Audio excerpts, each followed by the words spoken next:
여러분 안녕하십니까? 개혁주의 영성신학 27강 시작하겠습니다.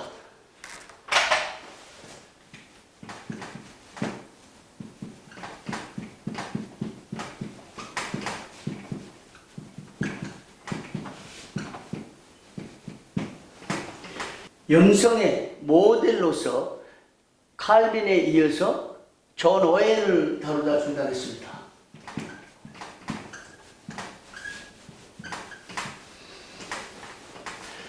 존 오웬의 영성은 우리 언급했듯이 친교 영성, 친밀한 교제,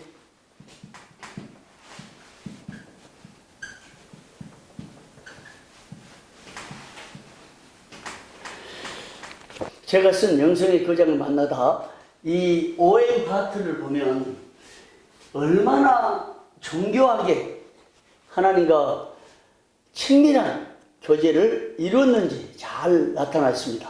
저는 영성의 원동력으로서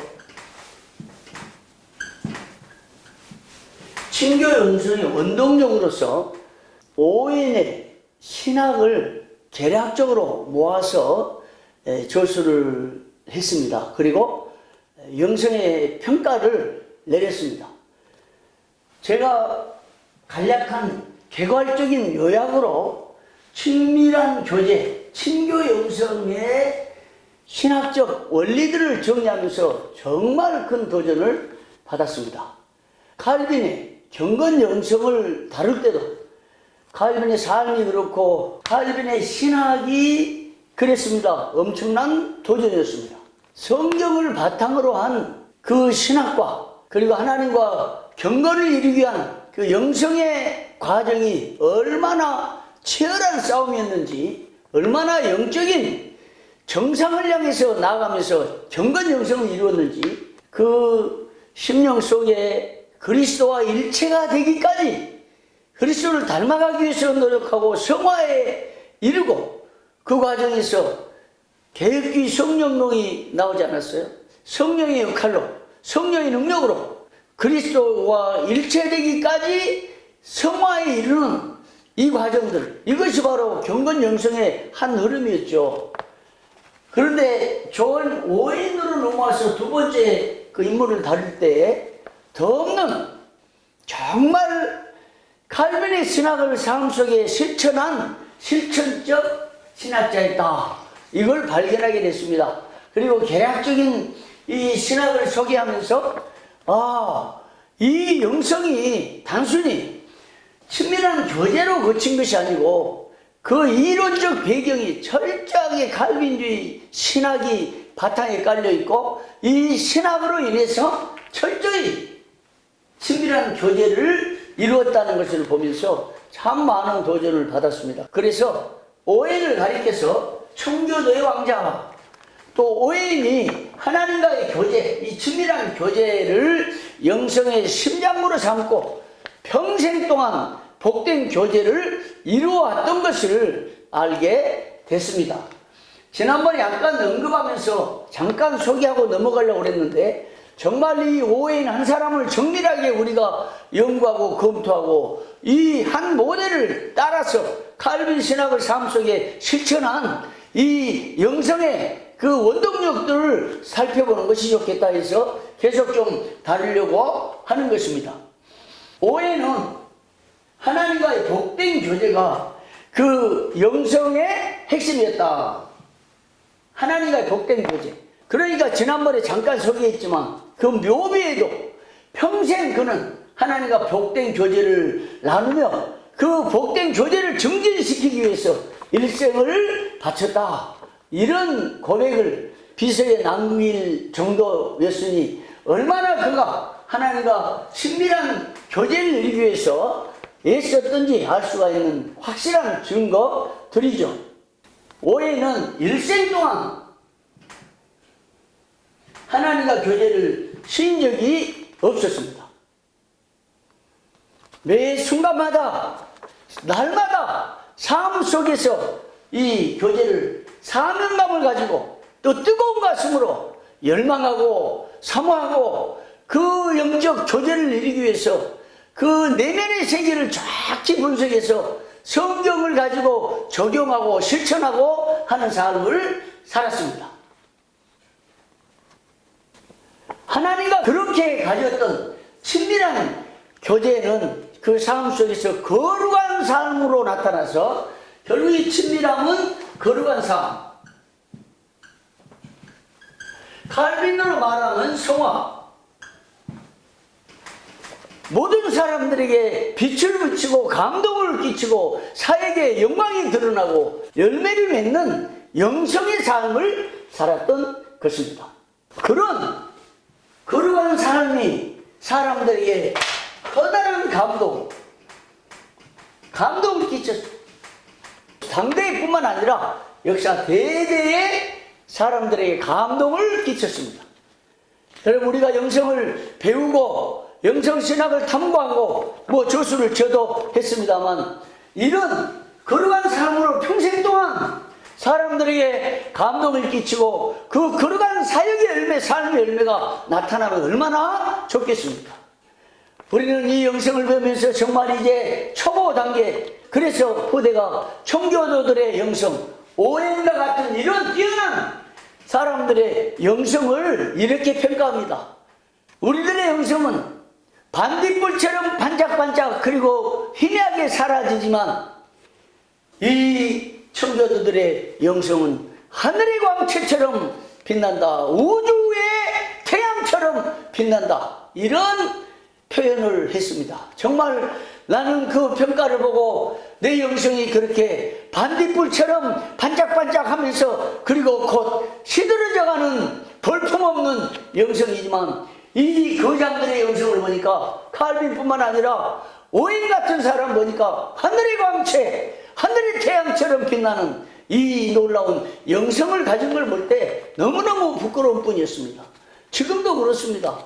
말은 영성을 가르치고 탐구하고 영성을 외치고 하지만 우리 영성이 과연 칼빈처럼 그리스도와 일체가 되기까지 우리가 변화된 삶을 살고 있는가? 오인처럼 친밀한 교통을 통해서 거룩한 삶의 광채가 드러나고 많은 사람들에게 감동을 주는가? 정말 부끄러운 뿐입니다. 입술로도 그렇고 생각도 그렇고 삶도 그렇고 사역도 그렇고 전 세계가 너무너무 부끄러운 반딧불 같은 이런 영성에 불과한 것을 볼 때 정말 통탄할 일이죠. 우리는 이런 과목을 통해서 이런 도전이 여러분에게 있으면 좋겠습니다. 오해는 이런 경건한 삶을 이루기 위해서 노력했을 뿐만 아니라 그는 저술을 통해서 각종 저술을 통해서 얼마나 큰 영향력을 발휘했는지 수많은 사람들에게 감동을 끼치고 도전을 주고 신앙을 정리하게 만들어주는 이런 일을 했습니다. 그의 저술은 뛰어난 작품이에요. 그런데 오인의 저술들이 너무나 어려운 영어로 쓰여져 가지고 한국교회에 소개되지 못했는데요, 이제 오인의 작품들이 많이 번역이 됐어요. 그래서 우리가 공부할 수 있는 기회가 너무 많아요. 여러분, 이 오인 같은 뛰어난 영성의 거장들의 신학 사상이 나타나고 영성의 사상이 나타난 이 각종 저술들을 읽으면서 여러분, 이 과목이 끝나고도 일생 동안 과제를 여기고 오인을 연구를 해보면 좋겠어요. 칼빈은 말할 것도 없죠. 오인의 영성 정말 뛰어난 삶에 정말 정밀한 적용할 수 있도록 연구를 해놨으니까 여러분들 계속 탐구해 보기를 바랍니다. 이 오인의 영성은 삶의 거룩성으로 드러난 게 특징이었어요. 삶의 거룩성, 성화. 여러분, 우리가 하나님과 교제하고 성령님과 교제하고 말씀을 통해서 교제하면서 그냥 교제를 즐기고 내면의 교제를 거치면 거의 효력이 없어요. 이것은 반드시 우리 삶 속에 거룩성으로 드러나야 한다 하는 것입니다. 이것이 영성의 결실이에요. 이것이 영성의 열매입니다. 그 영성이 점점 개발됐던 것은 예수 그리스도와 성령님과 말씀, 하나님과 깊은 교통을 통해서, 교제를 통해서 점점점 개발되고 증진되고 빛나는 영성으로 장성을 하게 됐다 하는 것입니다. 평생 동안 그 영성을 실현해 왔습니다. 그 영성을 그는 저수를 통해서 드러내고 설교를 통해서 드러내고 목회 현장에서 삶으로 드러냈습니다. 그런데 오인이 이런 걸어간 삶에 이르는 그 영성을 소개할 때 이런 얘기를 했습니다. 그리스도와 깊은 교제는 믿음과 순종 그리고 끊임없는 훈련을 통해서 이루어진다. 믿음하고 순종 그리고 훈련을 통해서 이런 교제가 이루어진다.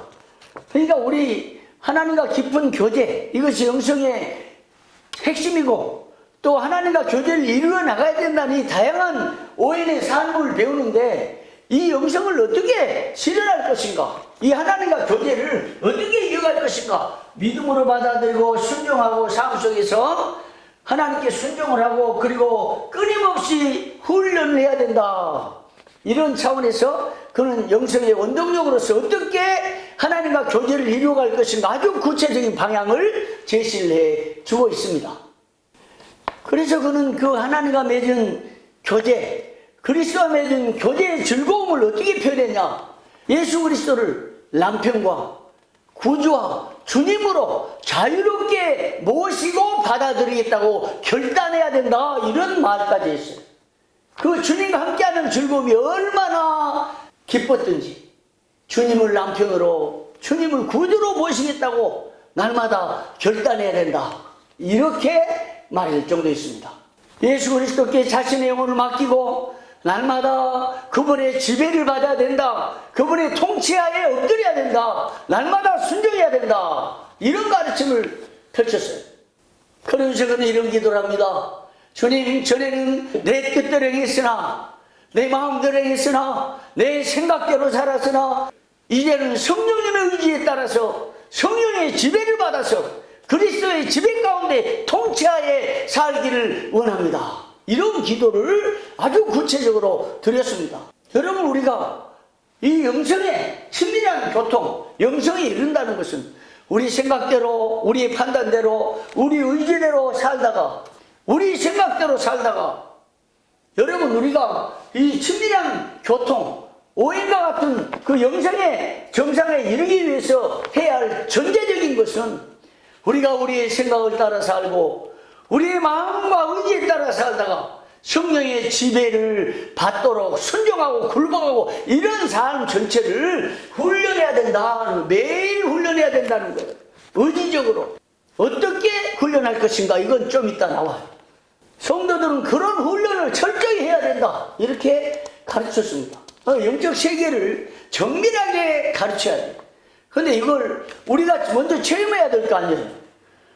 그래, 오연의 저서를 다방면으로 읽으면서 이걸 여러분의 지식으로, 여러분의 삶으로, 여러분의 영성훈련 과정으로 습득해서 이것을 체험하고 나서 교인들에게 이걸 가르쳐야 됩니다. 아주 정교하게. 그냥 믿음으로 사옵시다, 열심히 기도합시다, 영적으로 생활합시다, 이런 가르침 가지고는 안 되고 구체적으로 어떤 정밀한 과정을 통해서 그 영성에 이르고 하나님과 교제가 더 깊어질 것인가, 이걸 여러분이 직접 체험하고 가르쳐 나가야 한다는 것입니다. 오인이 그랬어요. 목회 현장을 통해서. 그는요, 한 2000여 명의 교회에 목회를 하다가 영국 국교회로부터 추방됐습니다. 그리고 조그마한 교회 목회를 하면서 거기서 저수를 쓰면서 변함없는 영성을 계속 개발하고 그 영성을 가르치고 그 삶 속에서 실현하고 목회 현장에서 영성의 꽃을 피웠습니다. 그러니까 큰 교회 목사였거나 작은 교회 목사였거나 고난을 당하면서 정말 어려움에 처할 때, 세상적으로 말하면 높은 지위를 얻고 옥스퍼드 대학의 부총장의 자리에 이르렀을 때나 영국 국교회로부터 추방돼 가지고 정말 고난을 당할 때나 변함없이 친교의 영성을 가지고 하나님과 복된 교제를 나누며 살았다 하는 것입니다. 이것이 훈련이 되다 보니까 가능한 일이었어요. 여러분, 이런 영성 훈련을 계속하면 어떤 상황을 만나도 우리는 이겨낼 수가 있습니다. 그런 훈련을 하는 것이 사실 개혁주의 영성신학을 공부한 그 최종점 아닙니까? 목적 아니에요? 자, 그러면 오늘 여기까지 마치고요. 다음 시간에 친교 영성의 원동력이 뭔가 이걸 계속해서 살펴보겠습니다. 다음 시간에 다시 만나겠습니다. 감사합니다.